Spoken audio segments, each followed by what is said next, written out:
Kasi nakita ko yung video, na-high blood po ako. Grabe po yun. Nagdi-deliver lang po ng supply, nire-supply lang po ng ating Philippine Coast Guard. Binomba po ng tubig nitong mga Coast Guard ng China. Ayaw ko lang magkaroon tayo ng confrontation between China and the Philippines. Philippines ko naman parang elepante at langgam lang tayo. Elepante sila. Mga senador gumagawa ng batas para matigil ang panghaharas ng China sa atin mga kababayan sa West Philippine Sea. At Senador Raffy Tulfo inamin nang mapanood niya sa video ang ginawa ng China sa pag-spray ng tubig sa ating Philippines Coast Guard, uminit ang ulo niya. At natanong nga nito ang DND Army at Navy kung ano ang reaksyon nila sa ginagawa ng China. Subra na raw ang pang-aapi sa atin, dapat na raw ito matigil. Sagot naman ni Senador Jinggoy Estrada, hanggang pagkondena na lang tayo dahil wala laban ang Pilipinas. Narito ang video, panoorin natin, at kung hindi ka pa nakapag-subscribe sa atin channel, mag-subscribe ka na dito sa Balita TV para palagi kang updated sa mga balita dahil iba na ang may alam. We have the resources, and we have the manpower and the skills. And I'm quite hopeful that we also now have the political will to push this through. And in the LEDAC, Mr. Chairman, we discussed this with the President, and he's really very keen on coming up with our own defense industry. With the budget season upon us, we're going to have to once again address the still glaring gaps in the modernization of our armed forces. We are, of course, committed to increasing the budget of the AFP. We also have to look ahead, way ahead, beyond their needs over the next year, the future, and into the future of our overall defense strategy.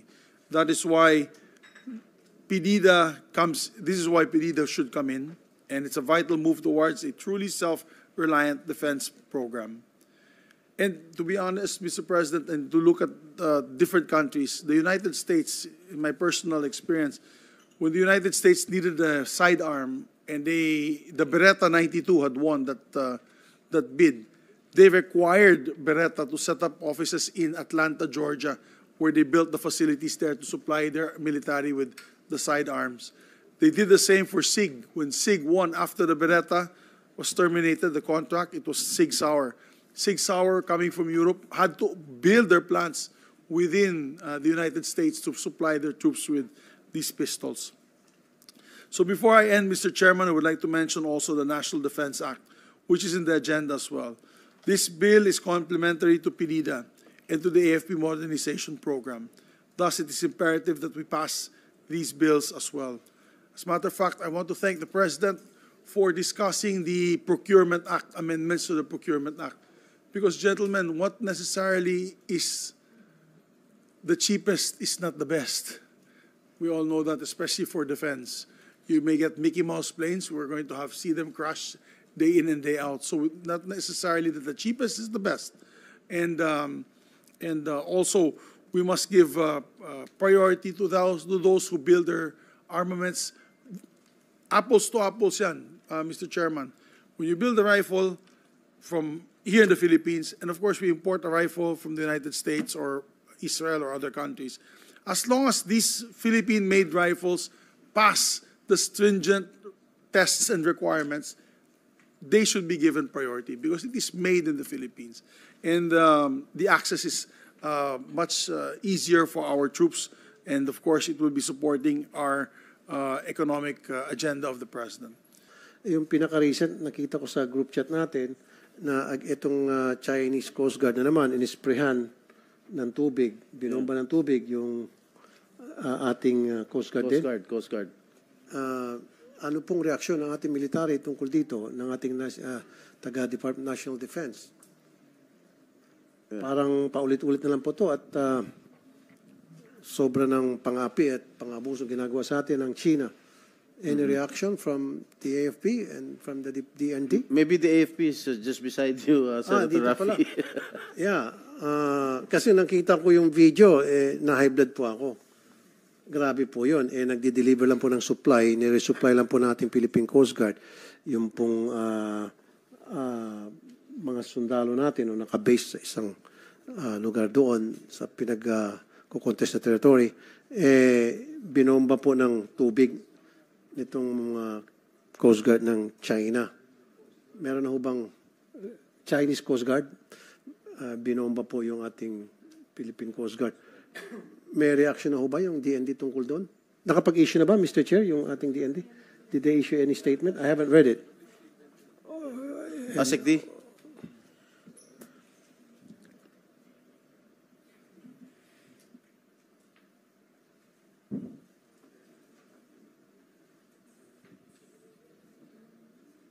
Mr. Chair, the AFP last Saturday issued a statement of condemnation, Mr. Chair, condemning the excessive and unlawful actions against the Philippine Coast Guard, Mr. Chair. The DND shares the same position, Mr. Chair. Hanggang condemnation na lang tayo, Senator. Oo nga. Wala tayong kakayahan kasing lumaban.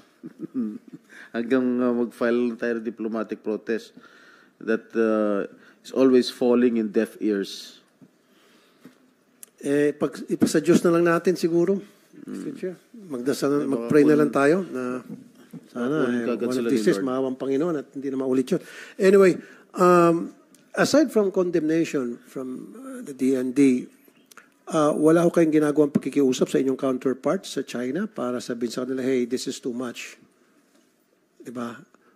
Or siguro next time, I don't know, ayoko lang magkaroon tayo ng confrontation between China and the Philippines, Philippine military and the Chinese military. Alam ko naman, parang elepante at langgam lang tayo, elepante sila. Pero is it possible na kapag nag-resupply yung ating Philippine Coast Guard ng mga pagkain sa mga katropa natin, escortan po ng ating Philippine Navy? Would that help?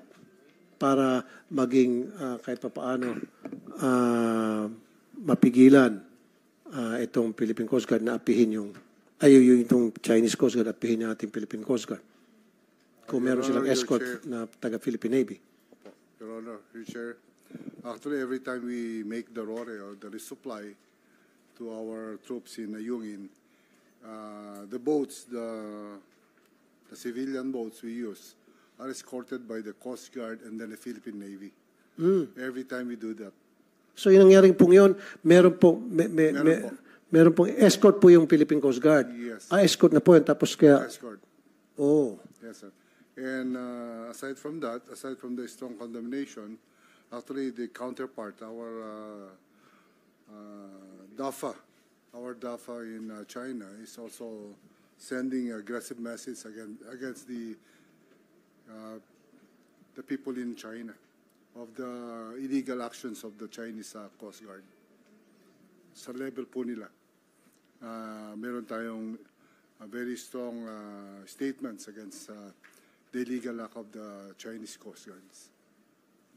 And aside from that, the diplomatic protest is always being carried out by, of course, DFA, fully supported by the Department of Defense.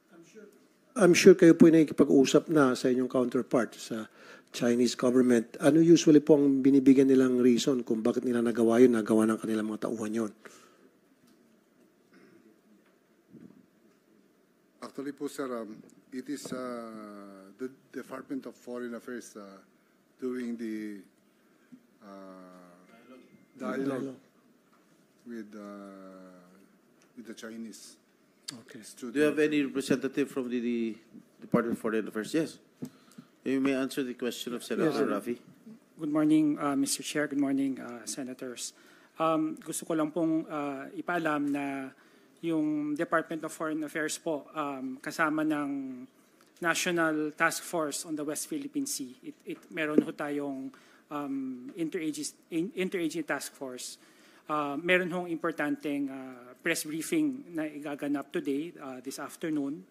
At yung ating National Security Advisor ho na siyang chair ay magbibigay ho ng statement to clarify ano ho yung nangyari at kung ano ho yung ating ginagawa ngayon. So I would not like ho to preempt what the National Security Advisor will be saying this afternoon, but we would just like to reassure ho the body that sa DFA and the other members of the National Task Force are fully aware of the reports and the circumstances that have happened.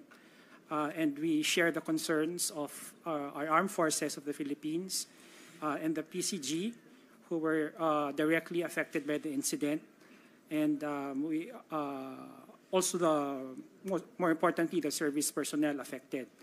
Yung DFA ho, we are undertaking all diplomatic measures with regards to this incident, and we will provide, it's ongoing ho ngayon, Senator, both in our embassy in Beijing and here in the DFA. We are coordinating ho with our relevant counterparts, and we will provide updates ho, this afternoon on what has been done so far.